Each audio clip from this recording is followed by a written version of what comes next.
Do you ever think of a ship that's just so sweet that you feel like you have a toothache? That's how I feel.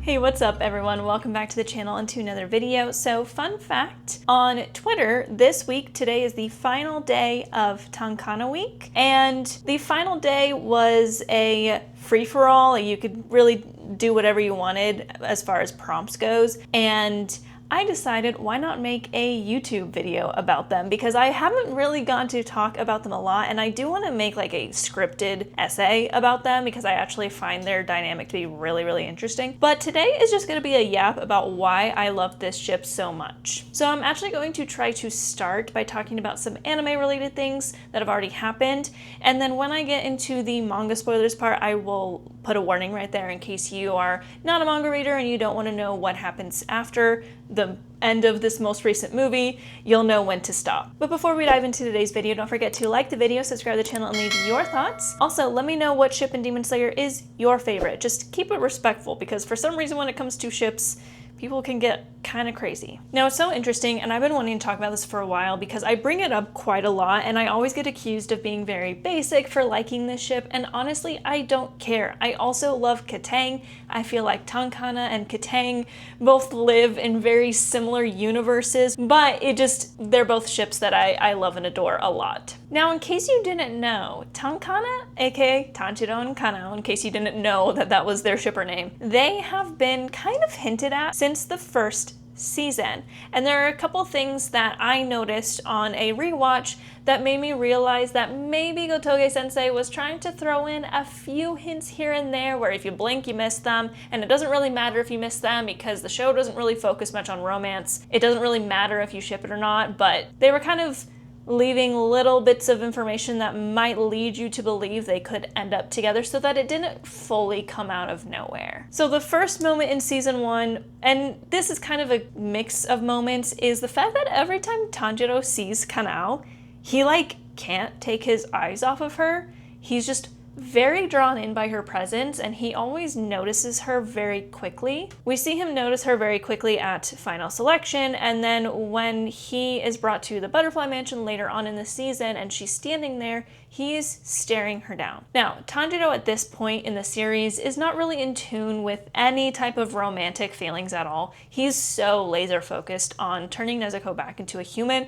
and his job as a demon slayer that I don't even think romance has even popped into his head at this point. But sometimes you have feelings for a person and you don't really realize it at first. You think that you just like this person, and then you're like, all of a sudden, oh, maybe these feelings are kind of romantic. And I think this was just kind of the start of him being like, who is that girl? And I don't know, I just kind of read it now that I know things in the future as maybe this was a somewhat of a hint about the fact that maybe Tanjiro was kind of into her. He just doesn't really know because of his current situation. We then fast forward a little bit again as he goes through his rehabilitation training, and he is pretty consistently thinking about her. Because she's a part of the training, he is so engrossed in thinking about her that he doesn't even realize that the butterfly triplets are like saying his name and saying, hello, are you there? Are you okay? Because he's so engrossed in thinking about her, which of course is more along the lines of he feels like she's super strong because she has a scent that's similar to Hashira.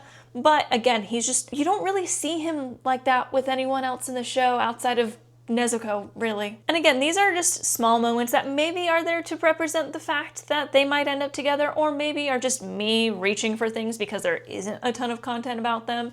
But I just found it kind of interesting how interested in her he seems. Not in the romantic way right now, but he just can't stop really thinking about her. Now, there is a moment in season 1 that I personally feel is a very small foreshadow to the idea that they could end up together.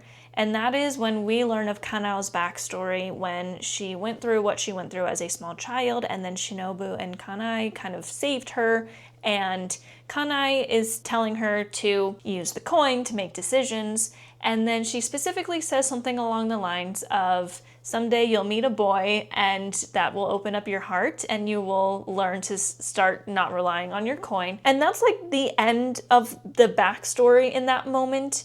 And the first person we hear talking right after that, like immediately, is Tanjiro. And then we see all three of the Kamaboko squad. However, we focus in on Tanjiro, and it didn't feel like we focused in on him simply because he's the main character, but we're definitely looking at them from the perspective of Kanao in this moment because we've just gone through her backstory with her.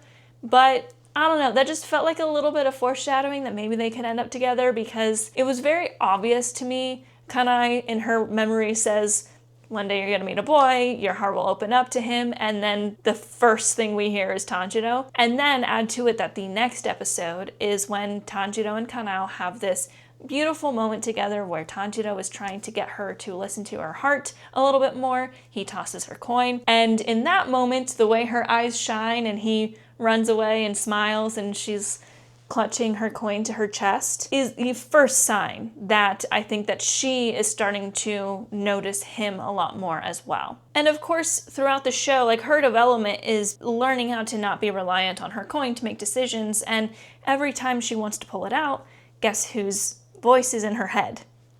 Tanjiro's.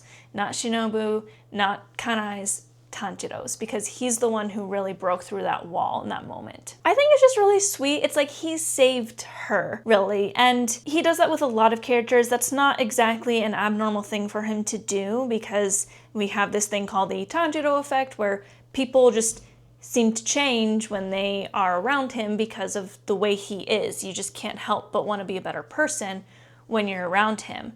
But with Kanao, it's a little bit different because she's so closed off, and she has been for so long, and it comes from a very traumatic place. People that she loved weren't able to do it, but Tanjiro was, which I think goes to show her feelings towards him. Again, kind of the same thing as him. Doesn't really know that's romantic. Maybe it isn't at this point, but it can lead to that. Now let's fast forward a little bit to the Swords and Village arc, specifically the first episode, when Kanao is the person that is there when Tanjiro wakes up from his 2-month coma. I have to admit, the first time I saw this animated, which was at the World Tour premiere in LA, people were like being kind of loud. We were all like cheering and stuff because it was like a specific event, right? When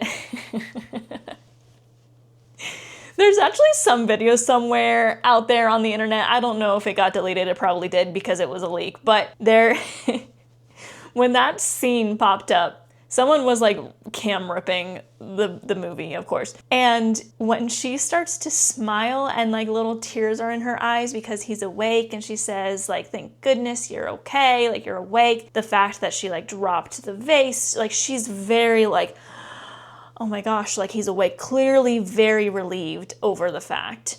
And talking without having to use her coin, by the way. When she smiled and like the little happy tears were in the corner of her eyes, I like audibly went, ah! And you can definitely hear it in that video. I remember it popped up on my For You page not long after I got home from this event, and I was like, that was definitely me. Because it's just so cute. Like there's little moments here and there that's just like adorable to me. Okay, so that's kind of all I wanted to talk about, like these little moments in the anime that I noticed. The rest are really gonna be in the manga, and I'm gonna talk just a little bit more about why I like it. So manga spoilers from here on out. Okay, so first things first, I really like the fact that they saved each other, right? In the final few chapters of Demon Slayer, I'm gonna drop a huge spoiler, so if you're still watching for some reason and you don't want spoilers, this is like a spoiler about chapter 201, I think. So 3, 2, 1. Okay, so when Tanjiro becomes a demon, the only person that's capable of saving him, it's Kanao, because she's the one who has the medicine, she's the one who's been entrusted with the extra vial, and everyone else was powerless. There was really no shot. Nezuko is really the only other person that seemed like she was accomplishing something, at least a little bit. It seemed like he was maybe kind of coming to his senses, but not really, because he was still unleashing attacks on everyone and hurting Nezuko herself. But throughout the beginning of the show, Tanjiro's really like the one who's saving Kanao. He's teaching her to follow her heart. He's teaching her to be able to make her own decisions with just like small things. It's not like he's holding her hand and being like, okay, here's how you do this, right? He just was himself, and that caused her heart to open up. But in this moment, she's the one who saves him from like the worst side of himself. And she wouldn't have been able to do that if it weren't for his influence in her life already, because imagine, like, she shows up, he's a demon, she flips her coin to make a decision if she's gonna save him or not, and it turns out heads when she said it needed to be tails, right? And then she's like, well, sorry, my hands are tied. She wouldn't have been able to do that without the influence that he had in her life. And I'm not trying to say this as no one else had influence in her life. Shinobu obviously had a lot of influence in her life, Kanai, Aoi, but there was something about Tanjiro that really caused her to open up her heart to get to the point where she could then return the favor and save him from, again, like his worst version of himself. Because I really think that when Tanjiro was a demon, what we saw was all of the anger and rage that he was just like constantly pushing down because he had to remain strong this entire time, just come to the surface.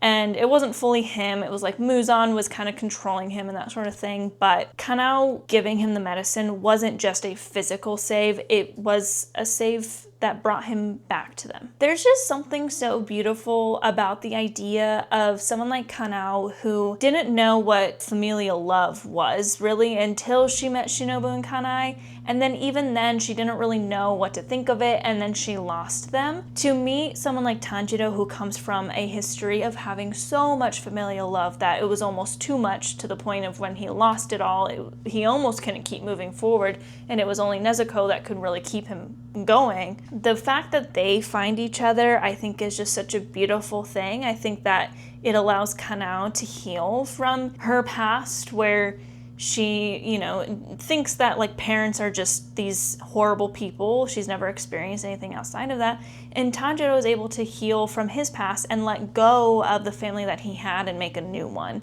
And I think there's just a lot of beautiful things about them. I feel like their relationship just grows very naturally. It's never in your face. And I do think that romance within Demon Slayer is the weakest aspect of it. And I don't say that as it was bad writing. I just say that Gotoge Sensei clearly just didn't really focus that much on it, and I don't think they needed to. The story was not about that. There wasn't really time for that either, especially because we're literally dealing with child soldiers that are traumatized and fighting for their lives day in and day out. So romance isn't really there, but at the same time it kind of is, because it just grows subtly and naturally. They also balance each other out well. I think that the fact that Tanjiro's this like super talkative, outgoing person, we saw it with Giyu. It's kind of the same with Kanao. She's very introverted. Granted, well, similar to Giyu, honestly. Both of them, their introvertedness comes from shutting down from their past, and Tanjiro allows them to open up and become a little bit more extroverted, but I think Kanao and Giyu both really lean on the introverted side. I think that the fact that Tanjiro's this like super talkative, outgoing extrovert, and she's this just like quieter, more thoughtful, well, Tanjiro's not unthoughtful. I don't know how to word it. They gel well, you know, it's like yin and yang, right? It's not that Kanao is not outgoing at any time, and it's not that Tanjiro can be like quiet and thoughtful.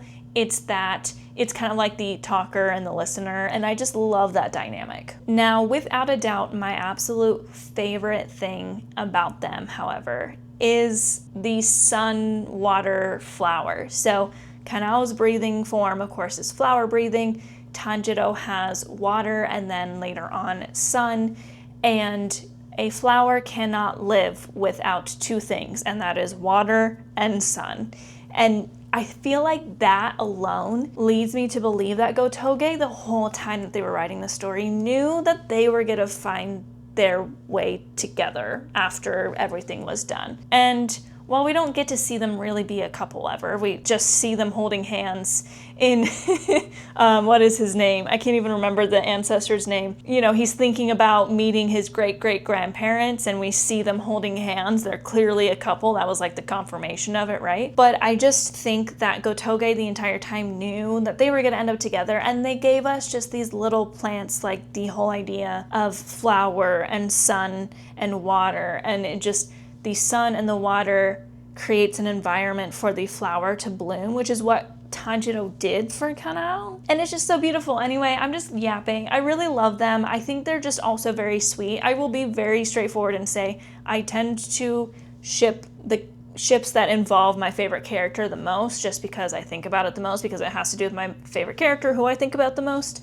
So if he had canonically ended up with someone else, that would likely be my favorite ship. However, I think the two of them work so well together. It's just the ultimate wholesome ship. Call it basic, call it uninteresting. I think that it just works really well for the story. It's one of the ones that I think is important to the story. Their development with each other becomes very prevalent to the plot, in the fact that if Tanjiro hadn't done what he did, she would have not been able to make the decision that she made to save him, and then Tanjiro would have either gone on to kill people or not become human again. You know, there's all kinds of repercussions if they hadn't been developed the way that they had, and they were intertwined with each other so well that I just really loved it. And I want to talk about Kanao in another video, because I don't want to make it seem like I only care, like I think all of her development has to do with Tanjiro, because absolutely not. There's a lot more to her than just that. In this video, I'm just calling out those specific moments because I'm focusing on the ship itself. But I think they're very yin and yang, they work very well together, and it's just a very wholesome ship that just gives me butterflies when I think about it. I can't stop thinking about how they would help each other later on in their life with the trauma that they both experienced, that they are each other's North Star and they help each other really be able to work through what you can imagine they would have PTSD, right? And so I just really, really love them. I keep saying that. This video is really... I knew I wanted to talk about them. This is very last minute. I'm going to make a very well thought out video essay about them at some point. I know I make those promises all the time. I will do those. I'm working on some of them. Like, some of them I've recorded, but the editing process takes forever. So anyway, I just love them so much. I feel like I've talked about everything that I really love about them. They just work really well together. I love the idea of them both finding love in each other after everything that they went through, and I think it's just really sweet. And I love a lot of the ships within Demon Slayer, of like the canon ones where they end up together. It's really sweet, it's very cute, it's just very wholesome.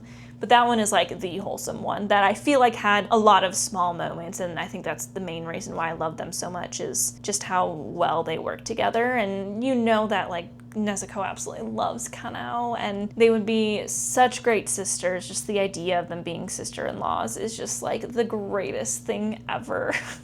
And I love them. So anyway, that's my final submission for Tankana week on Twitter. I hope you all enjoyed the video. Don't forget to like the video, subscribe to the channel, and leave a comment your thoughts, and I will see you in the next one. Mata ne!